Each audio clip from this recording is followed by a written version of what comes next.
if you have Facebook, if you have Twitter, if you have Instagram, you are bound to see nothing but Hurricane Dorian. Right now, I do want to show you some video. As you can see, this is coming from the National Weather Service in Wilmington, and this is video of a tornado passing near Pender County Fire Station 18. Just incredible.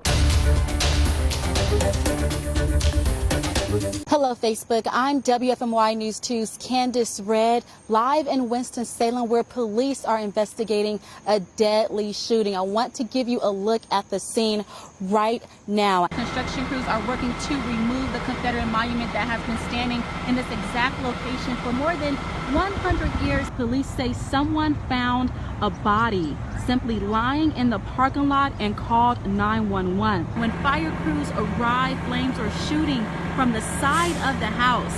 I'm told that it took crews about 30 minutes to put the fire out.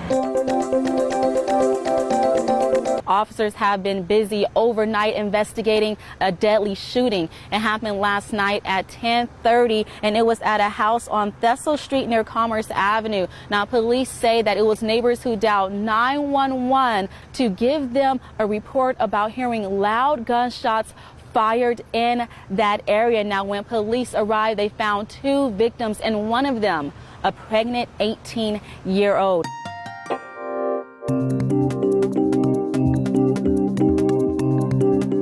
Good morning, Facebook. I'm WFMY News 2's Candace Red reporting live from Ruffin. I'm actually right on US 29. No injuries reported here at this house because no one lived there.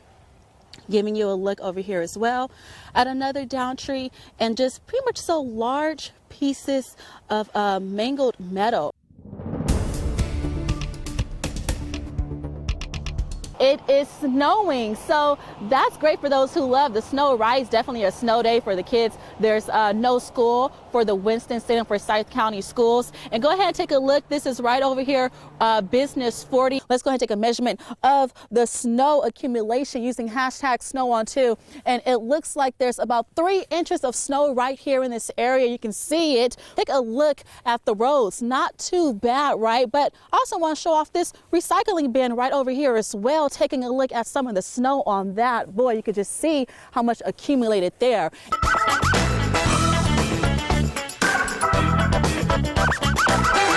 Here is an example of what you should never do on the road. Now, police say a man was live streaming himself while driving, get this, over 100 miles per hour in a 55 miles per hour zone. And this all happened Saturday on Interstate 95 in Groton City, Connecticut. I do want to go ahead and get to some of your social comments here. So taking a quick look, we'll see that Nancy basically says that he knew that the car couldn't take that curve. Another comment here coming in from Angela. Someone like this will never slow down until they get killed or kill someone.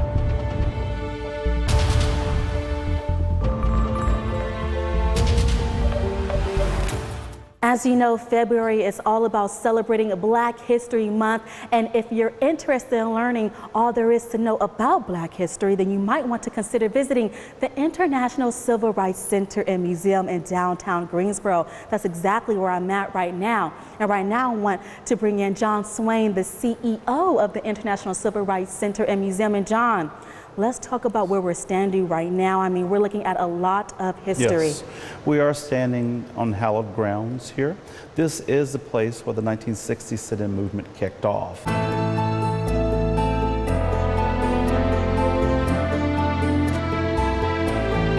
He came from that part of the world that touches Africa and Asia and Europe, and he probably had a brown skin. Christianity is not a white man's religion, and don't let anybody ever tell you that it's white or black. Christ belongs to all people. He belongs to the whole world.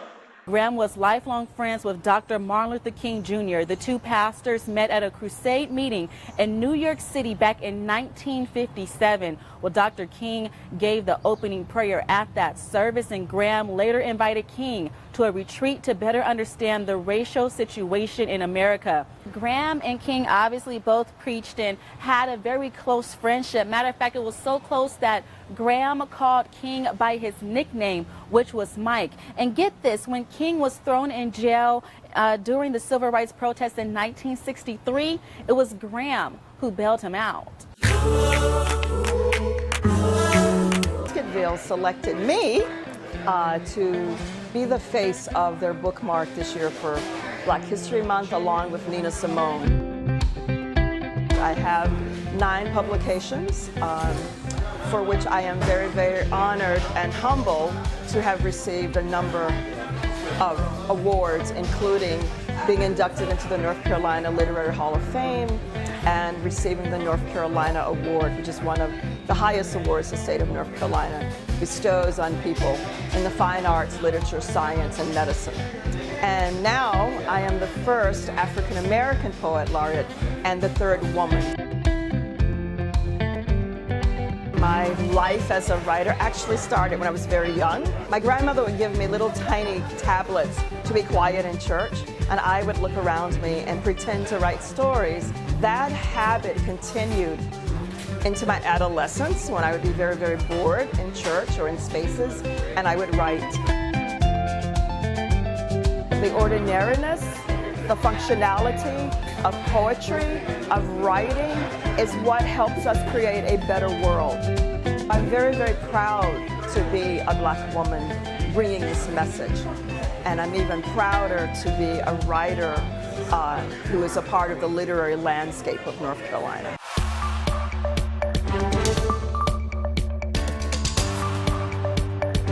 Phoenix Academy has taken multiple steps to ensure that the students and staff are safe during this pandemic. Every night the Bud Group comes in and they wipe down all of the surfaces and they disinfect the entire building. When students arrive at school, their parents are supposed to show up with a wellness form that they've filled out stating that the child hasn't had a fever or any symptoms of COVID. They then walk in front of the Loctite fever system, which is a infrared camera system that takes the temperature of the kids from a distance of 6 feet. And then once the student has been cleared of not having a fever, they're able to go into school and attend their classes. The desks have been separated with 6 feet separation between them, and the students are required to wear their mask at all times. They attend class face-to-face 2 days a week, and the remaining 3 days a week they are receiving online or remote learning. It's a different type of education that the kids are receiving, but at least because of the safety steps that Phoenix Academy has taken, the students are able to have face-to-face contact with their teachers.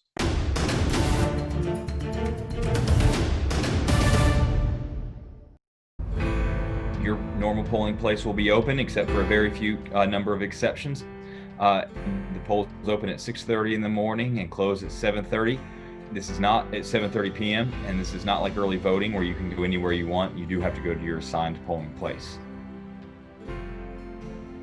You're going to go up to the check-in officials and they're going to ask you for your name and where you live, and then you'll sign some documentation. You're going to get your election souvenir pen that you get to keep through the entire process. You're then going to take that and go over to a table where you're going to get your ballot. They will hand you an actual paper ballot, and then you're going to take that paper ballot, take it to a booth, bubble in the ovals for the candidates you want to choose, then you're going to walk it into the big ballot tabulator. And you're going to insert your ballot where it's going to read your ballot. It's going to say thank you for voting. It's going to drop into the locked bin, and you're done. They can do curbside voting. Curbside will allow them to vote from their car, and we can bring a ballot out. Those are people that, due to age or physical disability, cannot enter the polling place. They'll sign an affidavit that says that, and we'll start the curbside ballot process.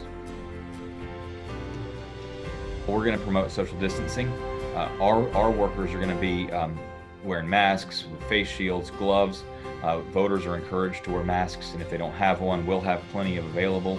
And we're going to be sanitizing surfaces. Every surface that a voter encounters, we're going to be sanitizing. We really don't know. We've had so many vote early, more than we've ever had vote early before. We've had so many vote by mail, really more than we've ever had before. We'll have over 50,000 people vote by mail. I don't know what election day is going to look like. When we go into election day, we'll be close to what we had done in all of 2016. Votes do matter. We're putting a ton of resources. We're working so hard as a staff and with all our precinct officials to do this, and we do it because it matters. We just had 25 early voting sites open for 17 days. We've invested a lot in making it so voters can vote by mail. Election Day is the final cap on this. There is a lot riding on this election.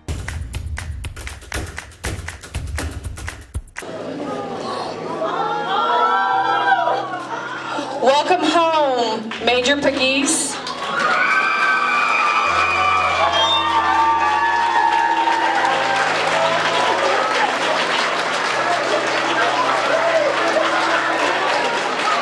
I'm happy, I'm surprised, I just have a whirlwind of emotions going through me right now, and I'm just glad to be back home finally.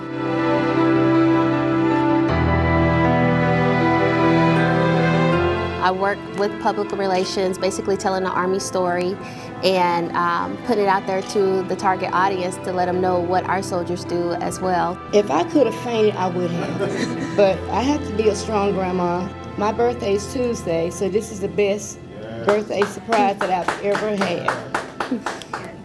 And how are you feeling?